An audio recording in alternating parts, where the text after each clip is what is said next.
Jeremy, I had a client, long-term client today, finally reach out and be like, "Oh, by the way, I think we do want you to do our business taxes. Can you get us K1s by next Monday?" No. Yeah. And it's like, no, not in any way, shape, or form. Oh, by the way, we also have a holding company. Can you get the K1s for them? Like, we haven't even been doing the books for that. So, yeah, I hate this time of year. Oh, yeah. I'm so glad I don't do taxes. Oh, so bad. Do you want to make $10,000 today? Do you want to lose 20 pounds in the next month? Do you want to be well-liked and respected by all your peers? We can't help you with that. You've come to the wrong place. But if you do want to earn an hour of CPE credit for listening to this episode, right after you finish, head on over to the Earmark app, take a short 5-question quiz, and you earn 1 hour of CPE just for listening to us. Happy quizzing!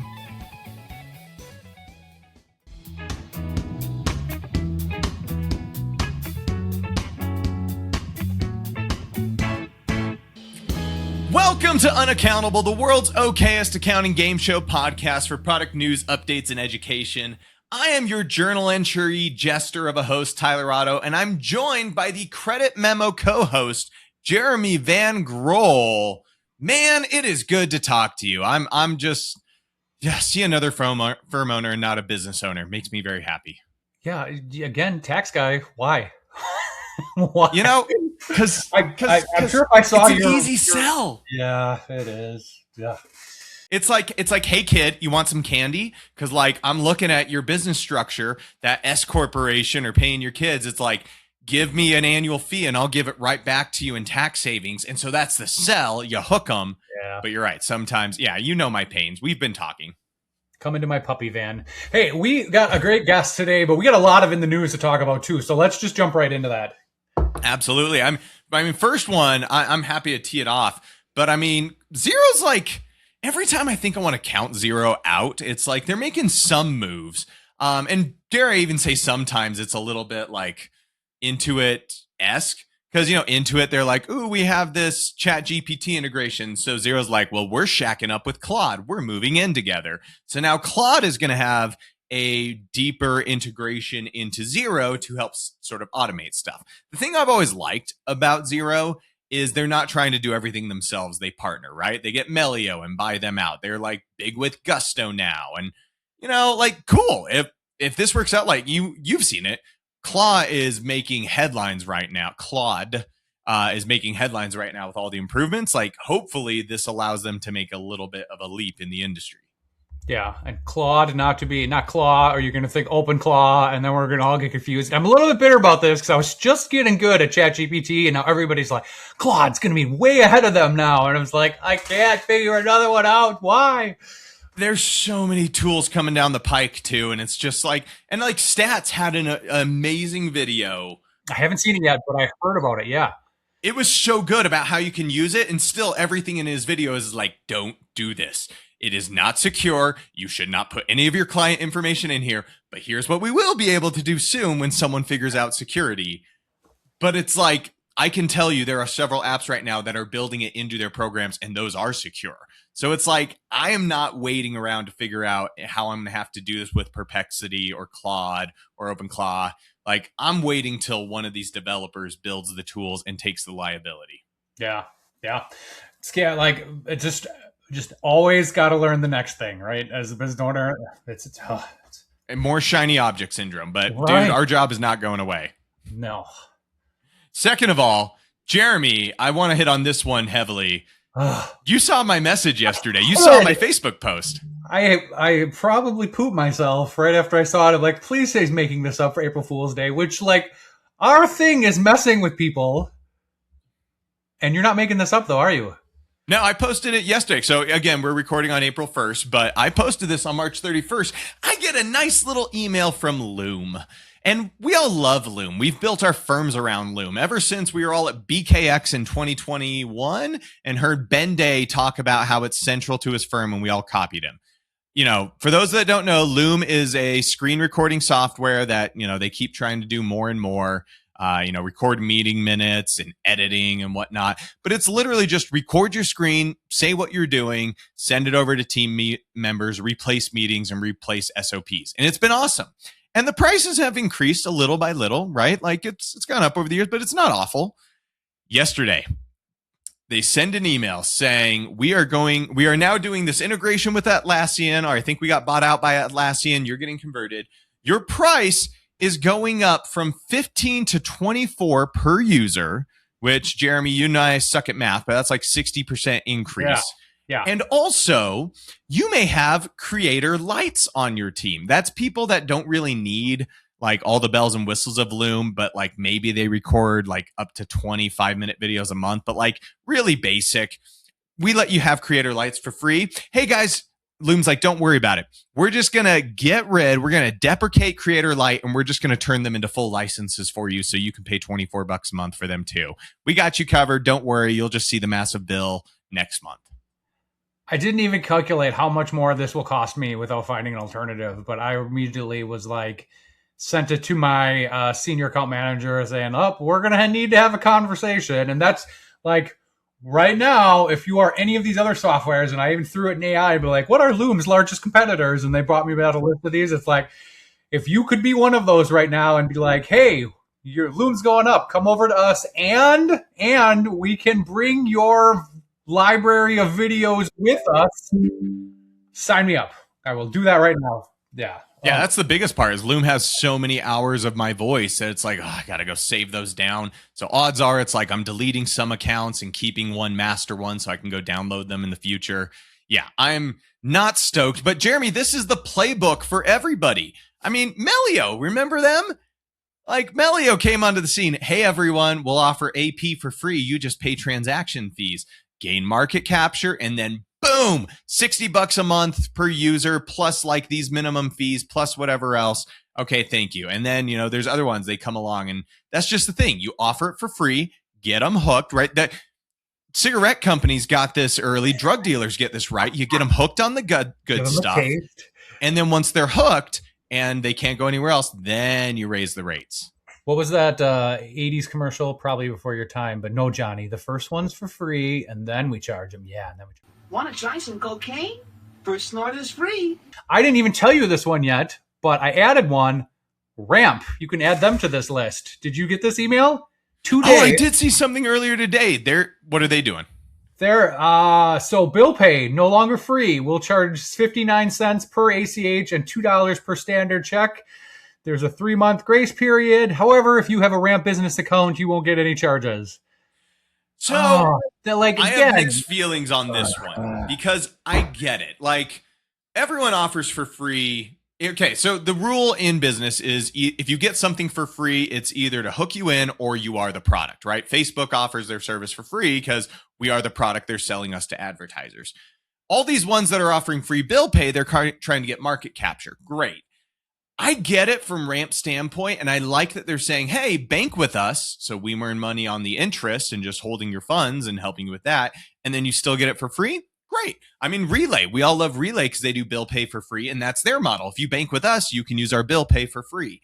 I kind of like that they're giving you a low friction way to keep it for free, but yeah, I mean, no other system, they're not going to offer maybe ACH for free, but no one's going to offer checks for free forever. Yeah.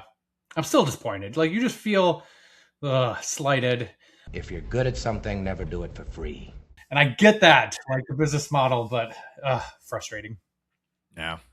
Well, and then without further ado, I'm excited that we once again have coerced somebody to lower their standards enough to join us here on Unaccountable. We're con artists. Yeah, right. Love to welcome to the program here the venerable David Cristello. Welcome, sir. Hey guys, excited to be here. Nervous for all these games we're about to play, but excited to be here. Perfect. Well, we're excited to have you. If you could do just quick 30 seconds on who David is, if our listeners don't know already. Yeah, so I'm the founder CEO of a company called Jetpack Workflow. It's project management and workflow software for accounting firms. I, like you, for some reason, unbeknownst to me, entered the podcast game a while ago and have been running the Growing Your Firm podcast. So we're 350-ish episodes in, all interviewing fellow firm owners and operators and thought leaders in the space. And then recently became a co-founder in a company called Actually Finance, which is nonprofit financial management for folks that are trying to track things like grant spend down, grant budgets, understand fundraising gaps, things like that. Only psychotic people want to support nonprofits, right? I got married into it. My wife runs a nonprofit, so I got married into the industry. Yeah. But the brilliant thing about nonprofits that I learned about, because everyone's like, nonprofits, they're so difficult. Well, I talked to the accounting firm owners that support them. Jeremy, you know this very well, right? That's how we got connected. So I'm still dealing with accountants most of the time. Nonprofit people are wonderful. And then the third thing is they build software costs into their grants and into their asks. So it's not like, oh my gosh, we don't have money for it. They literally bake it into their revenue model, which is was very surprising to me when I started to learn more about nonprofits. Yeah, only the good ones do that. There are plenty that do not. We tell them, yeah. All right, man. Well, let's jump in it. We're going to put you through fast figures. Are you ready? Yeah, I'm ready. Let's do it.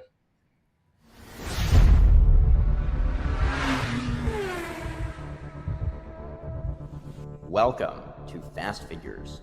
10 questions, 1 minute-ish. All answers are numbers. The game starts now. Minute on the clock. Here we go. All right, first one. All good chart of accounts should have account numbers. What number do the revenue accounts typically begin with? 1. I feel bad about this question now, but within 10, how many episodes of the Growing Your Firm podcast have been dropped? Within 10? Within 10. Oh, I'm going to say 373. In the song Simple Man by Leonard Skinner, covered fantastically by Shinedown, how many sons does Mama have? 2 sons. Within 10%, what percent of NFL teams qualify for the playoffs each year? 18. As of today, we're recording on April 1st. How many days do people have to file their individual tax return or get an extension? 14. According to one of your recent newsletters, this percent of an accounting firm staff are already planning their exit. I want to say 60%. How many days does it take you to reset your workflow via chaos elimination and focusing on less? 90 days. Within 10%, how many steps are there at the Pennsylvania Museum of Art, aka the Rocky Steps? 85. Often considered to be the leading modern jetpack system, the Gravity Industries jet suit can reach up to how many miles per hour within 20 miles per hour? 35. We are dropping this on April 9th, which happens to be National Unicorn Day. What valuation does a privately held company need to reach to be considered a unicorn startup? 1 billion. All right, how you feeling after that, David? I got at least one right. I feel very good about unicorns. I have no idea if I got the episode right, like how many episodes we've done. It could be in the 400s. I don't know. I lost track. And then it's funny. Literally today or yesterday, I was looking at that subject line of accountants burned out, and I was either 40 or 60. I can't remember. But I felt really embarrassed. I missed the first one. I'm like that. I mean, that's literally a shot in the dark. I mean, I look at P&Ls, and actually we have P&Ls running through it. I can't for the life of me. I mean, that's just a pure guess. I don't know what's going on there. No worries. Well, let's debrief it here, and we got some good conversation to come out of this. All right. Well, the first one, again, as accountants, we get this beat into us that you need to have account numbers in your chart of accounts. Asked what number do the revenue accounts typically begin with? You said 1. Typically it's 4. So assets start with 1, liabilities 2, equity 3, revenue 4, and on down the line. Not at our firm. Would have been my fourth guess. Yeah, perfect. Wait, not at your firm, Tyler? What do you got going on? Now, 2900s are equity, 3s are revenue, 4s are COGS, 5s are labor, 6s are material expenses, 7s other incomes, 8s other expenses, 9 statistics. Tyler, we are no longer friends. David, I hear you have some podcast experience. Would you like to become a co-host? I was just thinking, do you even know Tyler? Have you guys ever talked before? How's this not come out? I feel like it's pretty much an antagonistic relationship. It's like, you get married young and then you over the years, you're just still together for the kids. That's where Jeremy and I are at right now. It's for the fans, yeah. Yeah, our moms are our 2 listeners. I think if we broke up, they would not talk to us anymore. So that's why we stay together. True. But you're not an accountant by trade, right? So I want to call this out. But you built accounting software, for project management. Yes. So how did you get into this game, not being an accountant? Yeah, which made me feel a little bit better about not getting some of these accounting questions Yeah. right. Although I still feel like probably the worst guess would have been one, but I went there anyways. So I have a belief that you can build businesses by solving painful problems. The world is littered with painful problems, and you can kind of pick them in any kind of domain or industry or market sector. I happen to pick business owners, but business owners is too broad. To kind of build something, without requiring a ton of capital and ton of risk. So I picked an industry. There are a couple different industries I went to select. And so lawyers, dentists, accountants were on there. They needed to be a certain size in the market. I needed to be able to reach them on the phone, and they needed to use software ideally. And so accountants kind of met this criteria. I have this belief that there's painful problems in any industry, in any sector, behind any business, behind any individuals. I just didn't want to build for individuals because they're so complicated. They want to be entertained and they want to have like spiritual experiences. Business owners, it's like, are you saving me time? You're making me money. So Right. I targeted accountants. I emailed a bunch of accountants. I got them on the phone. I said, walk me through your typical week. What are your top priorities? How do you achieve those top priorities? And I was just listening for things that were redundant, were painful, that were time consuming, typically spreadsheet based or calendar based or email based. And back in the day, I kept hearing checklist management, checklist management, checklist management. It was one of the few things accountants told me that I could actually understand. And so, I kind of took those painful problems that they got around checklist management, took the language they were using. I sketched out a solution. I said, you all told me this is your problem. This is what happens if you don't solve it. Based on what we've talked about, this is what I'm thinking about building. But I'm only going to build it if you're serious about it. And so I'm creating this founding members program. There is a price to it. It comes with a full lifetime refund. And if I get 3 of you to say yes, I'm going to put up my own money to hire a developer to start building this thing. So I got my 3 yeses. I got like $3,000, which was like, could have been $3 million. I thought clearly this is enough to buy software, by hire a developer and do all that. It wasn't. I was shoveling my own money to a developer overseas. And then we got into an accelerator and I was shoving more money to him. But that's how we got started. It was getting this group together and interviewing them and working with them on the initial version, and doing the podcast was just an extension of that. So, I'm a big believer in content marketing. Well, I'm not an accountant. I can't talk about my journey of building a firm. What can I do is I can interview somebody else and what their journey was and lessons learned. And so that's what prompted the podcast too.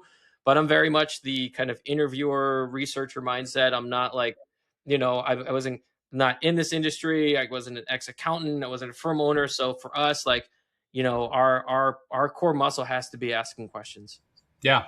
Yeah. And great segue into our next question. But I agree, like just what we do, solve problems, right? Solve pains, even in our accountant firms, right? If you can do that, you can succeed. So great. Jeremy, can I pitch a new marketing idea for workflow systems? Because like what firms need them? The ones that are stuck in the past. Yeah. Would we like initiate a fax campaign where everyone that still has faxes are their way to get stuff in? You just start faxing them advertisements, right? They even pay the printing costs for you. There you go, man. Or curate AOL.com email addresses and send it to them. I don't know why. I know why I know this. So I've studied a lot of marketers. I'm a psychology background as a social worker. When I got into entrepreneurship, I realized that marketing is just social psychology for the private sector. And so I had a lot of fun studying the old marketers. And I would study people that would do cold faxes as a way to market. It was the cold email back in the day. But I'm 99% sure, somebody can verify it on Claude or whatever, but like I think they're banned. You cannot cold fax people. You will get in trouble if you're cold faxing people. Good to know. You're going to need a new model. All right. Let's go to number 2. So within 10, how many episodes of Growing Your Firm podcasts have dropped? So I think you said like 375. I think I got 380. You don't number them though, so I had to like go to ChatGPT or something and be like, "What do you think's out there?" And they gave me back 380. So we're gonna go with that. That's incredible. I can't believe I got that right. And yeah, we do need to number them. There's a lot of things I need to do on that podcast. So numbering them could be an easy start. Going forward. All right. So are there any particular episodes you're most proud of, or if any of our listeners like actually want to listen to a competent podcast that they should go and check out? Oh gosh. There's a few that come to mind, but I mean, if you Google search Growing Your Firm podcast, you go to the page, you can scroll through the episodes, and I think for the listeners, like, some people are like really want to learn about M&A, so we bring on brokers, they talk about deals, and people love those episodes. For others, there was talk about fast growth, so how do you hit $1 million in 18 months, or how do you scale from what, so we had Jordan Sublet talk about his firm growth of, he bought a firm for a couple $100,000, went to like 1.8 in like 18 months. So that's a really popular episode. We have like Jeff Breskin come on and talk about M&A deals. We have a lot of cast leaders come on. So I don't know, just kind of like pick your flavor and look at the headlines. We try to get the headlines right, and that can lead you to the right episode. Great. Cool. All right. Number 3 in the song Simple Man. Ian, can you hit me? I think I want Shinedown. I like Shinedown, Simple Man. Do you know the song?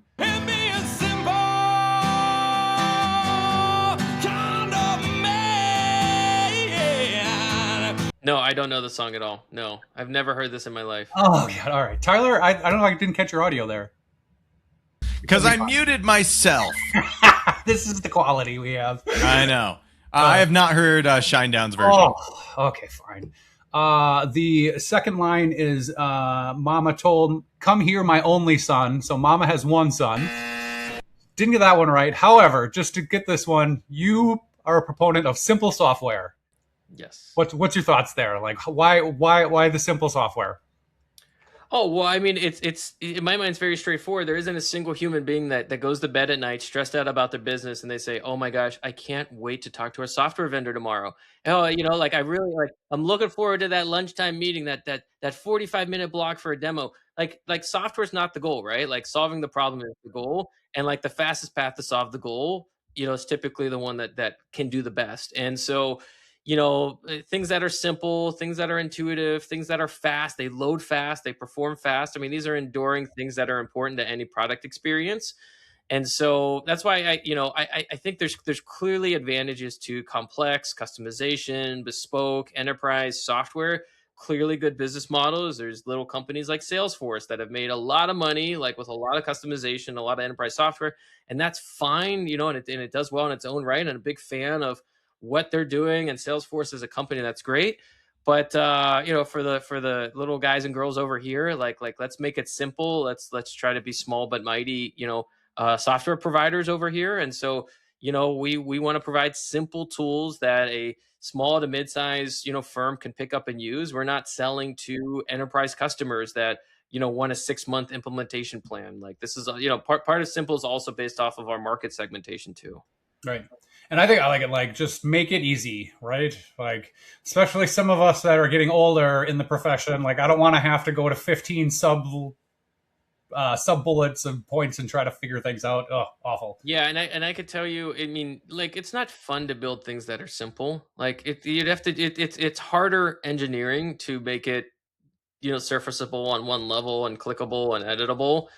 But we're making that investment, and there's been times we didn't make that investment, we paid the price. So part of it's just scar tissue is what's led to that perspective. Yeah, keep it simple, stupid. Yeah. Right? Yeah. All right. Number 4, within 10%, what percent of NFL teams qualify for the playoffs? Are you a football fan? Slowly year over year, I'm slightly more of a football fan. So I can't, like, I was just vaguely trying to map in my head, like, what are there, like a dozen-ish teams, like a dozen out of 50. I mean, I guess that'd be closer to like 20-ish% that make it. I don't know. So I couldn't even remember how many made the playoffs. I was just trying to do this off the cuff. It's hard when the timer's going on and you're getting fired. So you said 18. It's actually 44%. So 44% make the playoffs. 14 out of 32 teams make it. And I bring this up because the draft's in Pittsburgh this year. You're in Pittsburgh, correct? I am in Pittsburgh, yeah. Are you going to attend? No, I'm not going to attend. No, I don't know what this might be. So this gives you my level of football sophistication. When you attend, like, what do you do? Do you like sit there and they're like, and now we recruit Bob and now we recruit Bill? Like, I don't follow it enough to be like, oh my gosh, this team got this person. That's crazy. So, like, if I go there, what literally, what am I going to do? What am I going to do at the draft? I have no idea what I would do there. You show up for roll call. That's it. Yeah. Yeah, right. It was in Green Bay last year, and my son is a football fanatic, and we went. They do a lot of like other things too, and just activities football related. But yes, it's also in Wisconsin, so we drink and watch them call names. That's it. Yeah, Yeah. yeah, that's what I think, and I don't, I have some young kiddos at home, so we're not like they'd have zero fun there. It's great. The city, the city's gonna blow up. There's gonna be a lot of people. I'm glad they have it. That's wonderful. Hope the Steelers can win a playoff game this year. That's what I'm hoping for, and so we'll see what happens. We've got your favorite XQB, Aaron Rodgers, may or may not return. We'll see. Yeah, he's now in the Favre era of his life. Is he going to come back? Is he not? Does anyone care? Yeah, it doesn't make you very optimistic about we'll see what happens with the Steelers. I don't know. Yeah. All right. Number 5. As of today, 4/1, how many days do people have to file their tax returns or get an extension? You said 14. Correct. Just putting that out there. By the time this drops, you got less than a week, people. Get out there and get filed. Jeremy, I had a client, long-term client today, finally reach out and be like, "Oh, by the way, I think we do want you to do our business taxes. Can you get us K1s by next Monday?" No. Yeah. And it's like, no, not in any way, shape, or form. Oh, by the way, we also have a holding company. Can you get the K1s for them? Like, we haven't even been doing the books for that. So yeah, I hate this time of year. Oh, yeah. I'm so glad I don't do taxes. Oh, so good. All right, jump at number 6. According to one of your recent newsletters, this percent of an accounting firm staff is already planning their exit. You said if it was 40 or 60, you went 60. It was 40.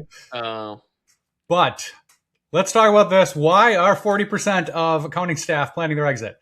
I'm gonna butcher the update of the newsletter. The newsletter is gonna be much better than I am. I mean, it's probably just the constant demand to do more with less, and a little bit of what Tyler was saying, which is like, if you can get it done, just get it done. If the client wants it, just like make it happen. Like, we don't want to say no to revenue. So without knowing the details of the newsletter in front of me, that's what I'm assuming is kind of the direction of that content. Yeah, and I'll get back to that too. First of all, the fact that you don't know the details of that content is good to me, not bad, right? Like, somebody else is doing this work or helping you do this work, right? And you're focusing on, what am I like developing, and what is my role as a leader in this organization, and blah, blah, blah, right?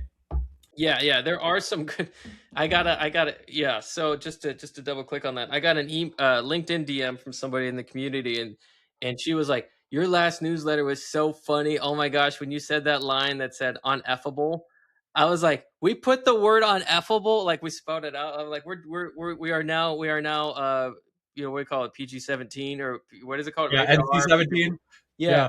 I'm like, interesting. I didn't know we dropped a swear word in there. I'm gonna have to think about this one for a second. But like, it clearly caught her attention, and so I posted on LinkedIn. So yeah, I would. I admire the concept of being an extreme micromanager, and I think there's a lot of value to doing that across the entire product experience. I have not found a way to be caffeinated enough to like look at every single thing. So I do not catch everything. Yeah, you can't. No. Yeah. Plus, I do want to be like like have a family and be a dad. So there is time where I feel like I'm not going to read every newsletter. So at some point, I look at the numbers, right? Like, what's open rate, click-through rate, and is it better, worse, the same? And generally know the newsletter, but I don't know the details. No, all good. Next one. How many days does it take you to reset your workflow via chaos elimination and focusing on less? You correctly said 90. You're speaking at GrowCon coming up here, right? Yes, that's where I'm like, where is he going with it? Oh, it's the title of my GrowCon talk. I'm actually going to update the title. You don't know this, and you know what? They don't know that either. Cool. So that would be fun. I think we'll still go with 90 days. But the thing, I just feel like there was such a temperature shift in agentic solutions in January of this year with CoWork, that I'm kind of thinking about, what does the agent ready firm look like? And it comes around to data quality, standardization, because like there is going to be agents plugged into workflows all day, every day. Doesn't mean humans are going away or agents are taking over everything, but like clearly some of the workload is going to be automated by some of these third-party agents that live inside of your general ledger or your tax system or other tools inside of your email provider. And so, kind of toying with the idea of structuring at least part of this talk about, from a workflow perspective, how are you getting ready for this, evolution of work? Yeah, it's going to be a different world for sure. And Yeah, I don't Jeremy, think- are we going to do an unaccountable something at GrowCon? I don't know. We're not prepared. No. That would be fantastic. So you're both going to be there? Yeah. It's 20 minutes that way. Yeah. the hotel. Tyler's in Salt Lake. So So I got no excuse. Tyler just needs to stand up and walk left, apparently, and he'll get Yep, there. that's about it. There. Yeah. So we'll have to get together and chat and have a beverage. That'd be wonderful. Yeah, I look forward to it. Great. Within 10%, how many steps are there on the Pennsylvania Museum of Art, aka the Rocky Steps? You said 85. I think that's within 10%. Oh, no? No. 10% of 85 would be 8.5 off of 85. No. Is it 72? Is the answer 72? Wow, I It's was 72. I'm going to say that's half a point. Yeah, I'll give you half a point on that one. Yeah, we'll go into fractions.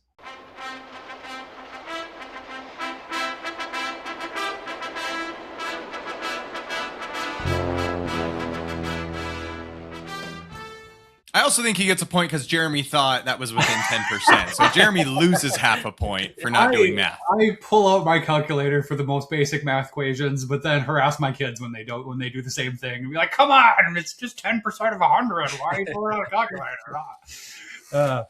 All right, number 9.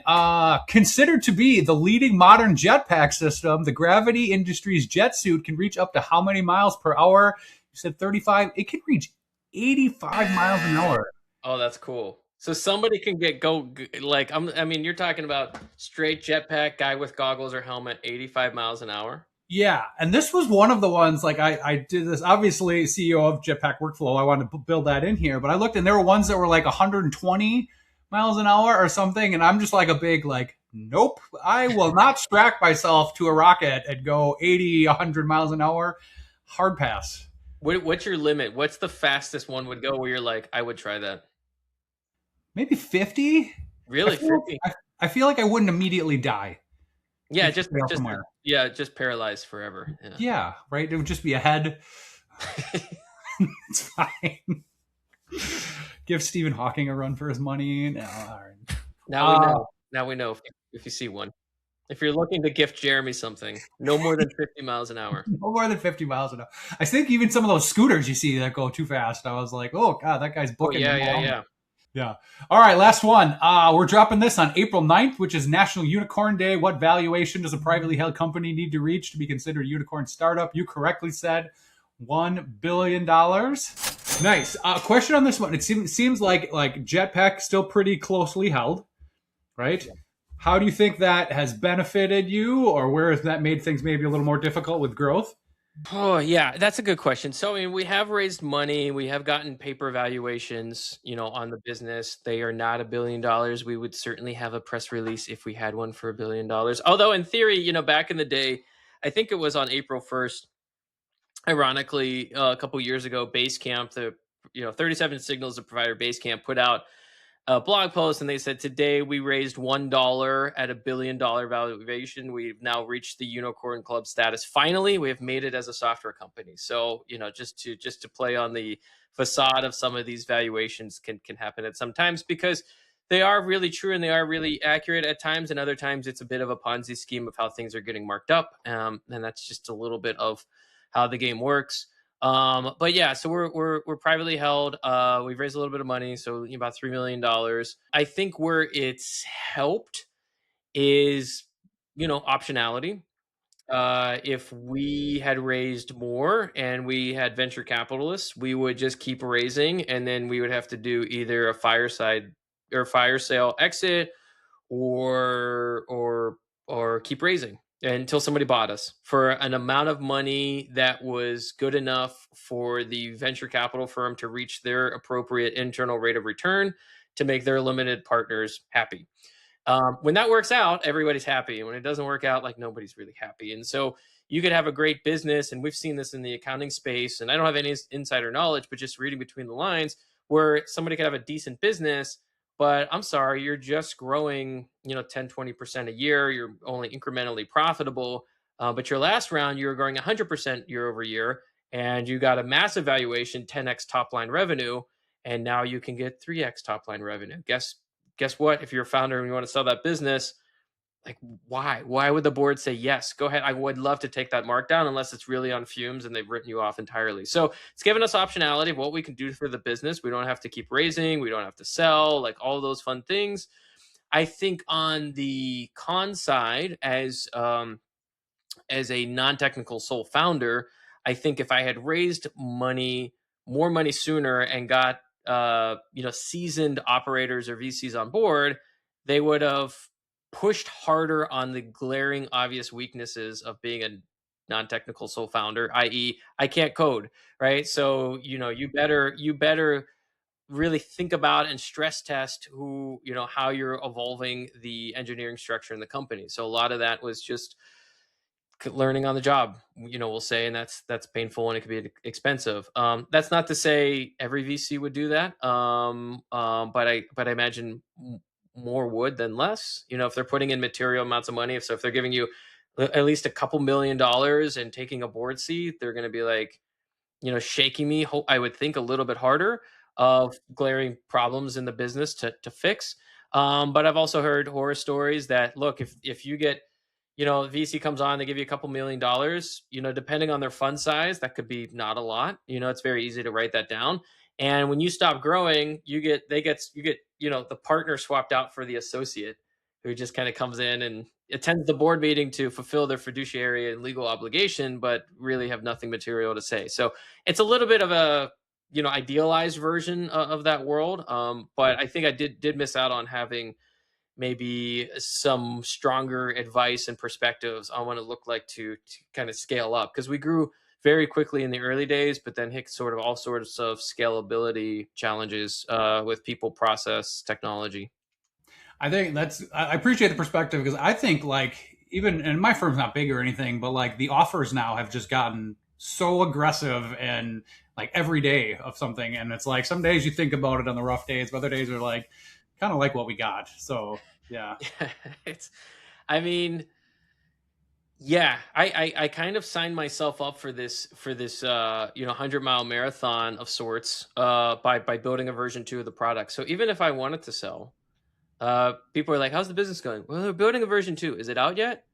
Not yet. Okay, well, let's check in a year. When's it going to be out? Let's check in. So like, nobody's buying a business that's heavy R&D. So, it's coming out, and we're building some migration. We have dozens of firms in it right now, so people can sign up for it now, but there's still more work to be done. So over the last couple years, like on the days like, oh, it was so great to sell it, it's like, but nobody would literally buy it, and it's like we're stuck with each other, so we might as well figure it out. Like, I'm going to have to figure out what from this journey can I learn, because we've had to go through so many ups and downs of building V2. It's been crazy how many people, and we've had to shift out and rebuild parts of the company. So yeah, that was like an unintentional burning of the boats kind of for Jetpack, so I get those emails, but I'm like, I don't answer any emails, because I'm like, if you knew we're building a V2, which I guess you don't if you're emailing me. Like, that's, again, this could be a more of a belief than objective fact. But I believe most people are gonna, like, they want to buy a business that they can then pour sales and marketing into, and at least for technology, and then grow it. It's not like, oh, tell me about the developers you want to hire. They're like, no way, we do not want R&D, more developers, more product going into the business. Yeah, totally agree. Get it. All right. Well, nice work. What do we, Tyler, what did we get for? I'm rounding up to 5 out of 10. 5 out of 10. Perfect. Yeah, right where we're at. Let's be honest, most of us didn't become bookkeepers or accountants to spend hours learning marketing systems and chasing leads. Heck, some of us became accountants because we didn't want to talk to people. We did it also to serve clients and build businesses we love. But what if you could get better clients without the marketing overwhelm? Well, that's exactly what Keepful does. It's an all-in-one marketing system built specifically for bookkeepers and accountants. And it works 24/7 behind the scenes to bring in leads, book consultations, and automate follow-ups. You get a professional website, branded consultation page, and follow-up automations all tailored to your business. No more duct taping tools together or hiring expensive marketing teams. If you want to grow your firm with ease and attract better clients without doing more work, go check out Keepful today at Keepful.com or follow the link in the show notes to give us a little bit of extra credit with the folks over at Keepful. All right, and now with that noise, we have reached halftime, where we go to the bench and get a big bite out of an app snack. So we've kept David around, and we've teased this a little bit already, but just love to hear a little bit more about Jetpack Workflow. Yeah, so it's simple yet effective workflow and project management for accounting firms. Typically work with teams anywhere from like 1 to 50 people. So that could be the entire firm, or it could represent a department or a team. We do have teams inside of the top 20 firms, but in many other cases, we work with that small to medium-sized accounting firm. And what we do is we help you kind of standardize all your work, all your services that you need to track in your firm, automate things like the handoff, the recurrences, even some of the scheduling across the team, and then track it in a simple way. So you know what's due, what's done, and what's upcoming, all in service of making sure work doesn't fall through the cracks. Yeah, I love it. I also I looked at the pricing, very reasonable, right? It's like, how many seats do you have? Pricing is something like $30 per person per month or something. So a little bit more, but yeah, in that ballpark. Is it okay? I could be wrong there, but just especially somebody as a newer firm that is still on that spreadsheet thing that you talked about originally, and checking those boxes, something to have formalized and have a template of it that you can then plug and play with multiple clients. It seems like a great option. What do you think sets it apart from other ones? Yeah, there's two we have today, and there'll be a third one in the future. So the first one is what we're the most flexible change management system in the market. So if you're an accounting firm and you're updating how you run your services, you're adding new steps, removing steps, changing how far in advance steps need to be triggered, who's assigned to those steps. We actually have a global service update option. So you can open up your month-end close process. You can open up your 1040 process, your 1120 process, and you can make a global change to that service and have it propagate down to every single client. Yeah, so that's just a really great way. If you're going to conferences or listening to podcasts and you're like, oh, we should change this or add this checklist, do it once, have it propagate down. We have that at the global service level. We also have that at the client level. So as you're tweaking things for your clients, they're opening up new bank accounts or locations or whatever, you tweak the process for the client, it will populate down in perpetuity. So change management on the front end, and then every time you do that, we populate projects indefinitely in advance in the future. So I can look at the projects due this month. I can look at it this quarter. I can look at projects for the entire year, which sets up what we're working on. I mentioned the third thing, which is how do you get better at predictive capacity planning and easier ways to reallocate workloads depending on spikes in client acquisition, or maybe people need time off or extended time off, or people leave, or whatever it may be. We're going to be the only tool that can kind of visualize your long range view of projects, your capacity, and allow you to quickly update work across your staff. And then the second thing that we have today is you have the sense of extreme customization on your clients and your projects. So let me unpack what that means.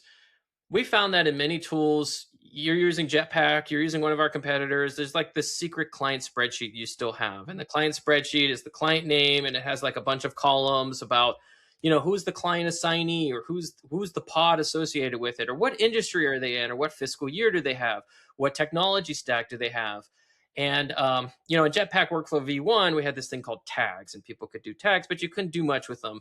In version 2, we have this, and I swear, I think Intuit copied us. We didn't copy them. But you create custom fields, and you can take any custom field and drop it into any table and filter it by any table. And so if you have your dream client list, and your dream client list has things like 1099, yes, no, what's the fiscal year, what's the industry, maybe it's login information, what's the associated portal link, you could put that all into Jetpack in our table.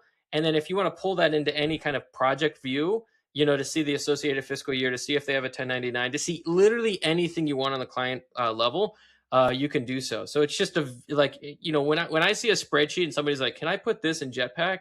The answer is now yes. You can take that and put that in there. So it's extremely flexible for your kind of list work view at the moment. Right. I love that too. And I get back to your capacity planning. That's something that we suck at still, right? So if you can, we have 2 employees now that are going out just to health issues, to be okay, trying to figure out who can cover this and get line of sight to that for a few weeks or months ahead of time. That's huge. Yeah, absolutely. We had to rebuild the recurrent. I mean, not to get too geeky with it, but the recurrence engine, because in project management, you kind of had you either had to do like, well, we'll show you 5 months in advance or 3 months in advance what the projects are, and that's because if you needed to make process tweaks, you needed to like limit, like well like how far into the future do you make this process tweak? And so I'm not saying this was a good implementation, but in V1 we said, well, if you want to make a process tweak, you have to go to the job we last created, the furthest in the future, and make the process tweak there, and then it will propagate down.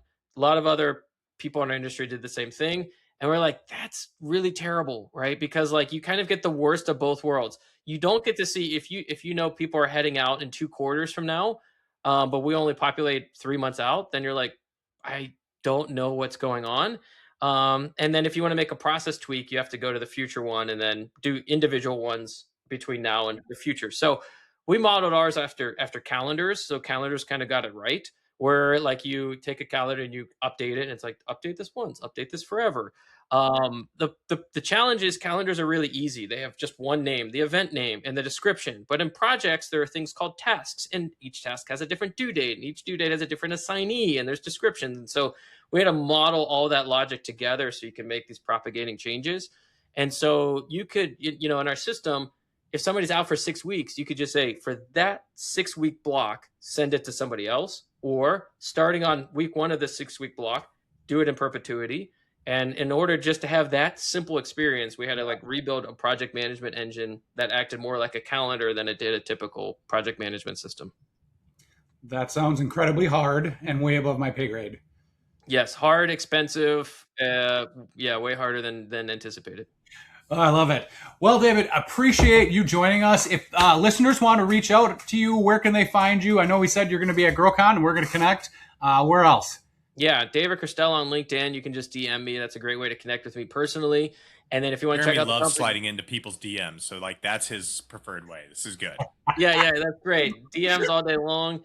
And then it's jetpackworkflow.com if you want to check that out. And then for the nonprofit financial management, it's actually fi.com if you want to check that out.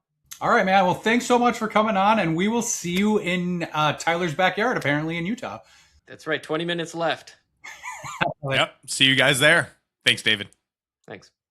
Well, Jeremy, great guest, but it is my turn to put you through a game. Ooh. And today, I don't really have a great title for it, but I just wanted to talk fraud.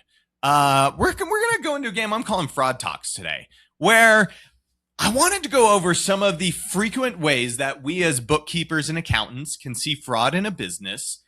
And I'm going to be quizzing you. I'm going to give you an explanation as to what the fraud is, and you have to give me its colloquial or whatever identifiable name that you would find in your CPA practice exam test book. Don't ask me how I know. Pause while I Google colloquial, but yes, go ahead. All right. We're going to run through a couple questions, and I would love to hear examples along the way. If you hear anything, just anonymize them. Wow, I'm struggling. So here we go. 6 questions. You ready? Yeah. All right. First up, Jeremy. This is the practice of an employee stealing a customer payment, then covering the customer's next payment to serve as an interest-free short-term loan. Is it lapping, the Peter and Paul problem, skimping, or business as usual? Oh, I was hoping there was like a float option or something. I'm going to go C. Skimming? Skimping. It is not skimping. It is lapping. So apparently some employees like, hey, I need some money in my bank account. Well, I'm just going to like intercept this client's payment. I'll take it and then I'll just pay the bill, hurry in the system in a couple of weeks, and no one will know. Or sometimes they'll just try and hold it on in perpetuity where it's just one payment out and they get to siphon that one payment.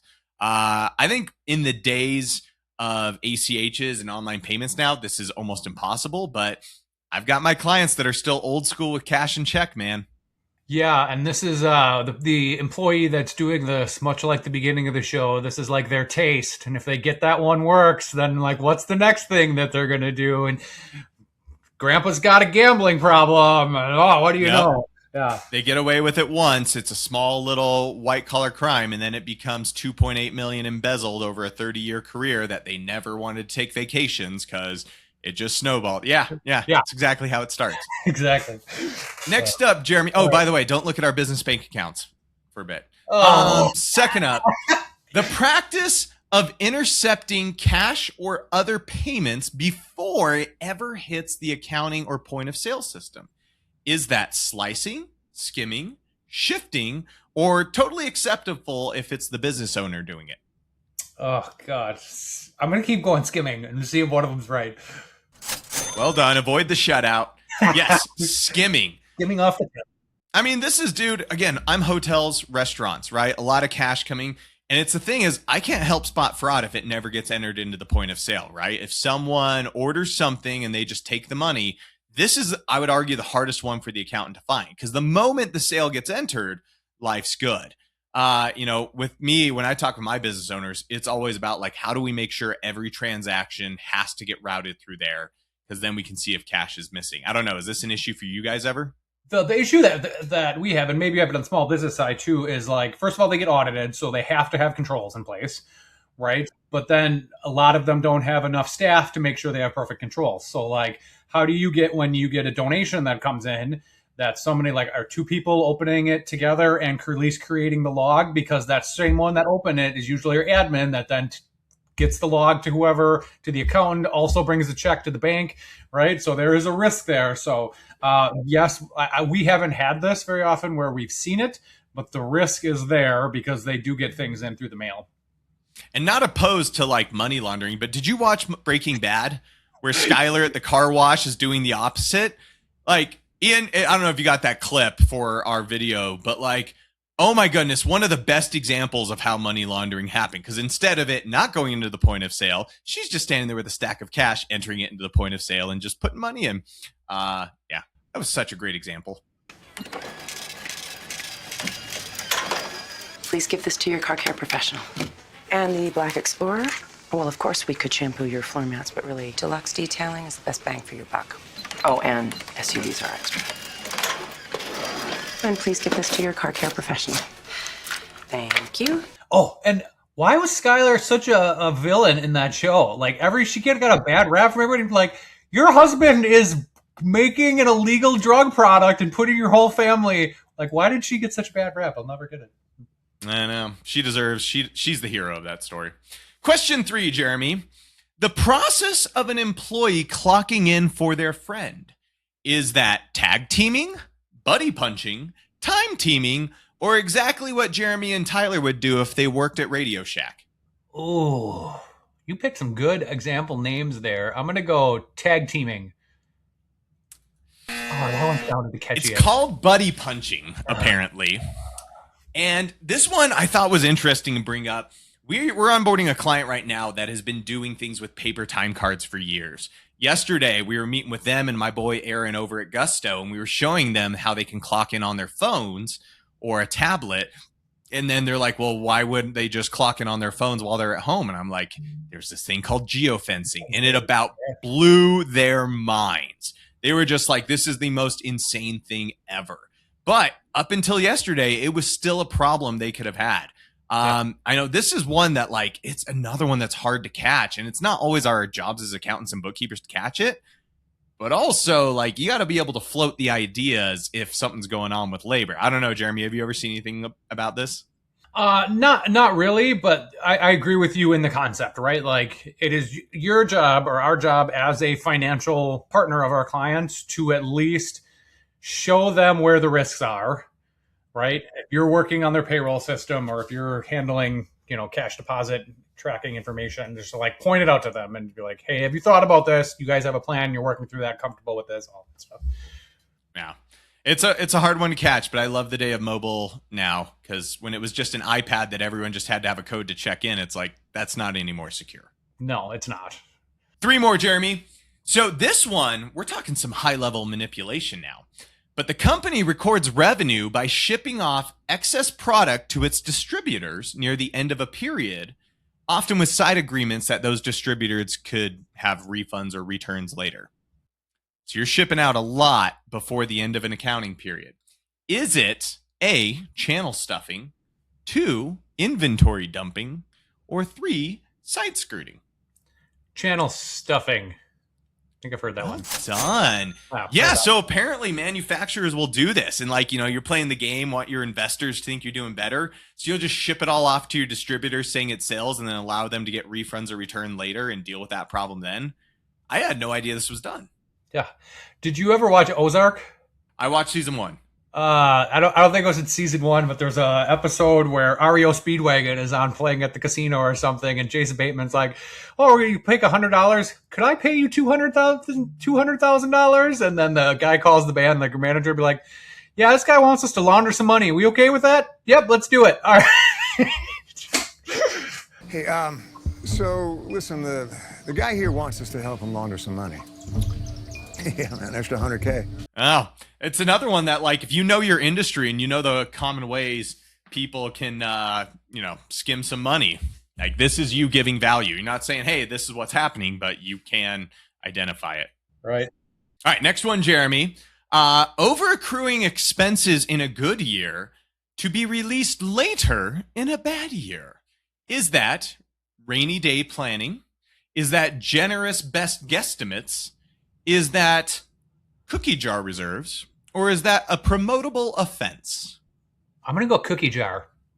Well done again, sir. Yeah. So actually, I worked for a company where this happened. So I worked for a big company. We had lots of hotels. And come to find out why one of the director of finances got fired at one of the other hotels was they had a really good year that year in, well, let's say it was like 2025, right? For modern numbers. It was a really good year. We're 3 months into 2026 and it's not a great year. Before financials were issued and closed out, like at the end of February, he went and put $160,000 in expenses on the books to bring forward into 2026 because he still met budget for ownership to review financials for last year and just kind of pulled that money into this year to make sure the financials are better. Yeah, he got canned. Shady. I know, right? But this happens, guys. So be on the lookout. Last up, employees submitting personal expenses as business related or submitting the same receipt multiple times. Is it expense reimbursement abuse, double dipping, shadow expenses, or just how it works in corporate? Double dipping. It didn't have a sexy name everywhere I looked at. It was just expense reimbursement abuse. But Yeah. This is why I love programs like Ramp, Divvy, Brex, Relay. Like, your clients should have cards in there that they control. I hate reimbursements because, yeah, you're subject to someone looking at those receipts and being like, does this match up? Is it legit? Man, all day, every day, if you can get them on a spend management program, like, I don't know. Do you disagree? No, not at all. Even though I'm a little bitter at Ramp right now. But yeah, I agree. It's just like the visibility is there. It's way easier to manage, like getting a good approval process in place. Yeah, I do it all day, every day. I hate, honestly, the ones that are like, can you just create these checks in QBO or whatever? Just like, no, like, let's have something formal where we can have good visibility. No. Well done, sir. 3 out of 6. And you know what? With that, we're on to our winner of the week.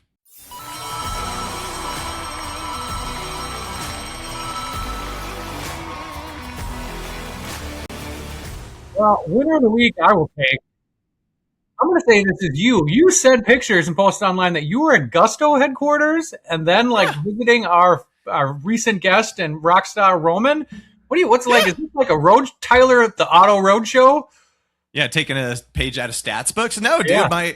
my in-laws live in Colorado and, it's spring break. So the wife wants to get out and go somewhere and I can't during tax season. So it's always Colorado. But I'm really making a point. If I'm in town somewhere else, I'm reaching out to other people in that industry, which, by the way, we're about to get a message from Kirsten saying, what the hell, Tyler? Why didn't you reach out to me? Oh, yeah, you're in trouble. Yeah, that one's coming. Snap. But I've been trying to make a point of it. And dude, I mean, you saw, like, it's just opening doors, just showing up. Like, nothing special about what I do. It's just connecting with people is like how we get what we want. But I mean, to your point, you and I just showing up at conferences and making friends with people is how we get speaking gigs, how we get on partner councils, how we get preferred discounts on softwares. Like, it's literally showing up is more than half the battle.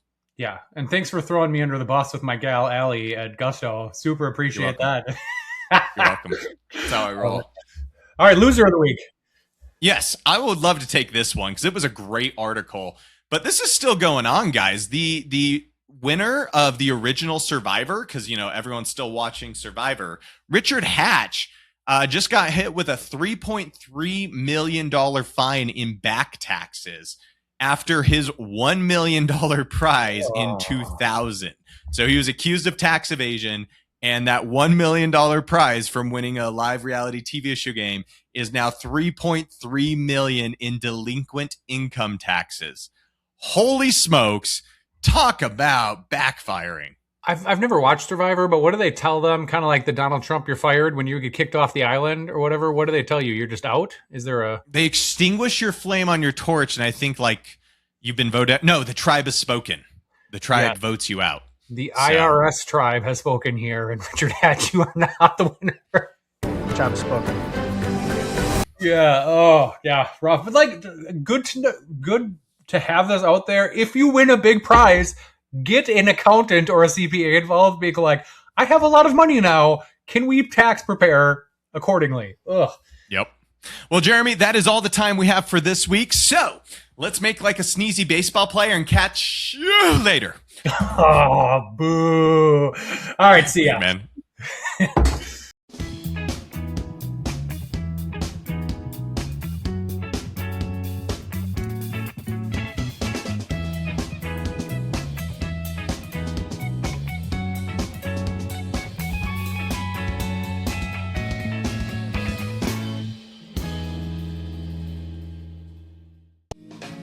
It ain't easy. In fact, it's hard. It's downright tough growing a firm from a solopreneur to a massive team. I often get asked by people, Tyler, who mentored you? And you know what? It shows, because no one did. I made tons of mistakes on the way learning how to grow my firm from just me to the $1 million firm it is today.